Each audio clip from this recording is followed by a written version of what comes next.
Bonjour à tous. Dans cette nouvelle série de vidéos, nous allons essayer de comprendre à quoi ressemble Git, mais vu de l'intérieur. Si Git est un si bon outil, c'est en bonne partie lié à la façon dont il stocke les données et permet de les manipuler en local. En local, tout est plus rapide et non contraint par le réseau. Et comme on peut le lire sur le site officiel, avec Git, tout est local. Je vous conseille la lecture du livre ProGit, dont je m'inspire largement, qui est en accès libre et gratuit sur le site officiel. Ce livre contient un chapitre un peu particulier, mais vraiment passionnant, le chapitre numéro 10, qui s'appelle Git Internals, plomberie et porcelaine. Ce chapitre tient une place à part dans l'ensemble. L'auteur du livre propose même, à ceux qui le souhaiteraient, de commencer par ce chapitre. Alors pourquoi plomberie et porcelaine? Les commandes porcelaine, ce sont les commandes que vous connaissez, celles avec lesquelles vous archivez votre code, add, commit, reset, checkout, etc. Les commandes de plomberie, ce sont des commandes moins connues, plus bas niveau, qui vont nous donner accès à Git en profondeur et nous aider à comprendre comment il fonctionne. J'ai bien aimé trouver ce mot dans la documentation, car c'est un mot que j'utilise aussi régulièrement et qui colle souvent bien à l'activité du développeur. Dans ce premier chapitre, on va juste s'occuper de la mise en place pour les épisodes à venir. Créer un repository Git vide,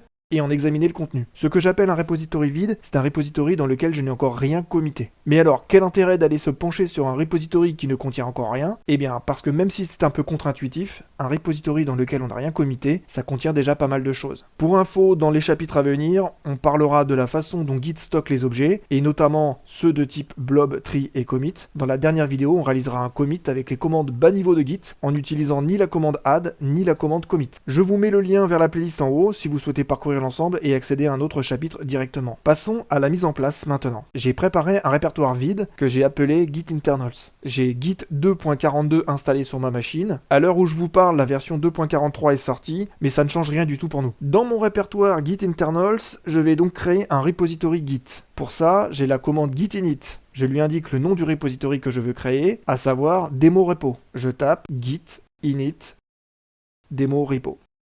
La commande me crée un repository dans un répertoire demo repo.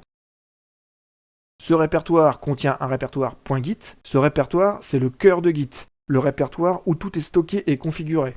Avant d'aller jeter un œil à l'intérieur, effectuons quelques vérifications. La commande git status m'indique que je suis sur une branche master. C'est la branche qui a été créée par défaut, la seule branche pour l'instant. Je lis aussi que la branche ne contient aucun commit et que je n'ai aucun fichier susceptible d'être commité. Gitlog me le confirme, pas de commit sur ma branche. Pour compléter la mise en place, je crée un fichier hello.txt que je positionne à la racine du repo Git et qui contient le texte hello. Il est temps maintenant d'aller voir ce qui se cache dans le répertoire .git. Affichons sa structure en tapant find. Alors dans .git, j'ai tout ça. On va surtout se pencher sur la façon dont Git stocke les fichiers. Je ne vous parlerai donc ni du fichier config, ni des répertoires hooks et info. Il nous reste le fichier head, qui contient la référence de la branche courante, son nom, le répertoire branches, vide pour l'instant et qui contiendra des infos sur mes branches, le répertoire ref, avec un S, qui contient deux sous-répertoires vides, mais qui contiendront respectivement des pointeurs vers les derniers commits de chaque branche, et des pointeurs vers les commits correspondant au tag. Et enfin, le répertoire objects, qui est la base de données, l'endroit où Git stocke les fichiers. C'est principalement ce répertoire que nous allons explorer.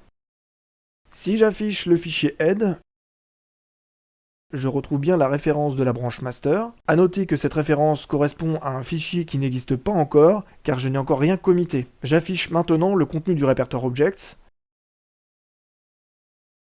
Tout comme le répertoire ref, le répertoire objects ne contient à ce stade que des sous-répertoires vides.